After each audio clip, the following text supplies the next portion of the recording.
confrontation, and that's a confrontation. Mm-hmm. So, I mean, I can't expect it, and I can't be mad if you don't, but I can respect if you say, you know what, I ain't participating in that, I'm not going to do it. Y'all want to have that conversation? Y'all have that conversation. I'm going to be over here.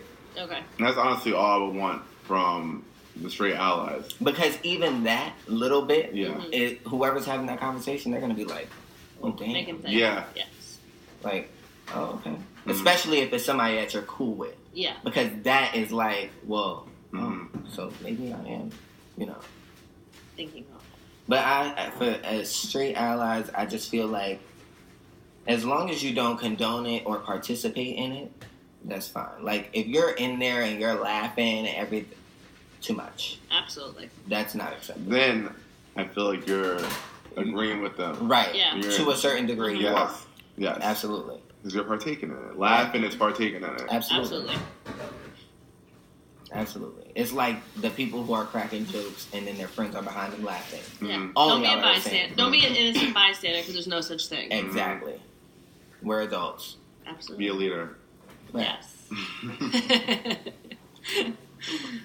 So do you feel like so the Black Lives Matter movement, do you feel within the black community that they even acknowledge the queer affirming that the Black Lives Matter movement is trying to push? Do you feel like they're we have we almost have bigger issues with the black violence, absolutely. Absolutely. But do you think that I honestly think that right now is more important. That was going to be my question. Okay. I do think that because I mean they're both extremely important things. Yeah. But to try to get the black community as a whole to understand the gay community is a huge task because not many people are willing or want to have that conversation within our community.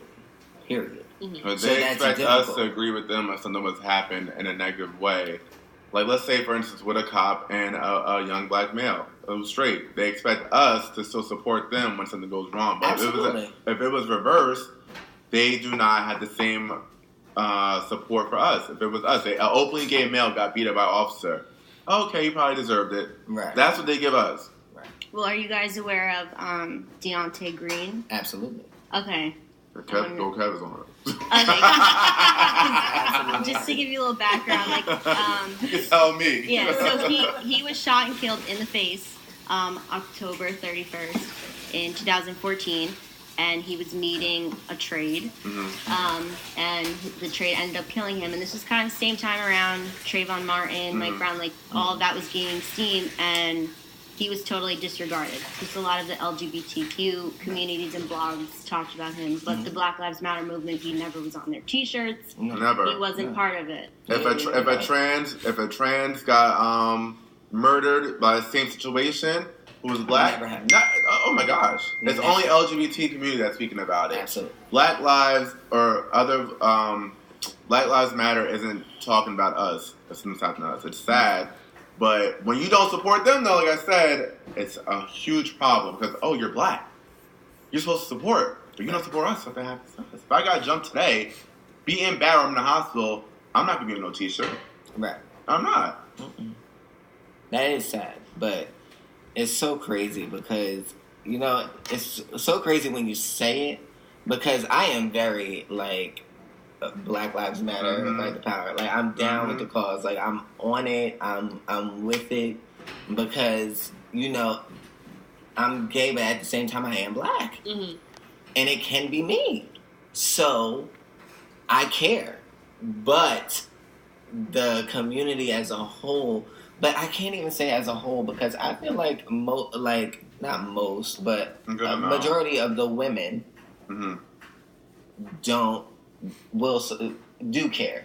They do care because, as a mother or a sister, it's that's my son, that's my brother.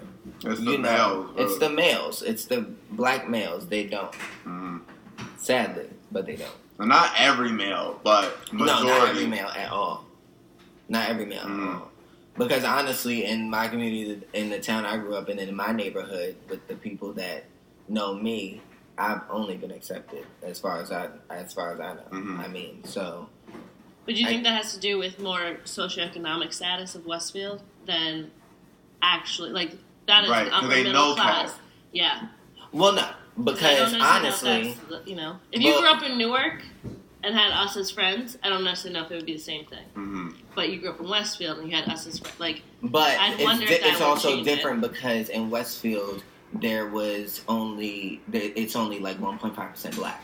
And the majority of us lived in my neighborhood. Very true. So, and a lot of my neighborhood was owned by welfare or whatever, HUD and all that stuff. So, growing up in our neighborhood is more, it's like family because we like. Because you were a community. Right. And honestly, we our parents grew up together and then our older siblings grew up together, and then we grew up.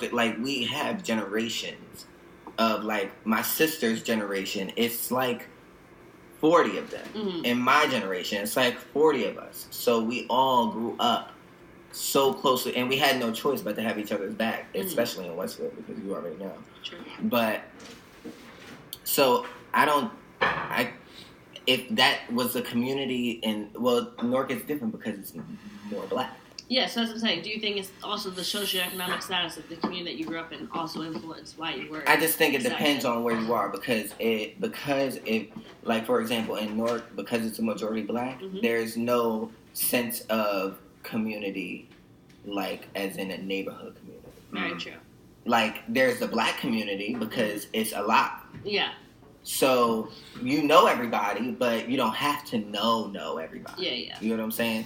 In our community, everybody know each other. You know everybody's business because it's so small. Mm-hmm. So, I think that plays a role. I wouldn't say the socioeconomic part of it, but I do think that the population of that black people does matter. Because the smaller the group, the more you have to know, the more you have to be around them, the more you almost are forced to accept them because that's who you know. Yeah. If you were to get in something, you have to call them, or they're going to be there because of how close everybody is. In that situation, you got your group of friends, and I got my group of friends. Yeah, very true. So.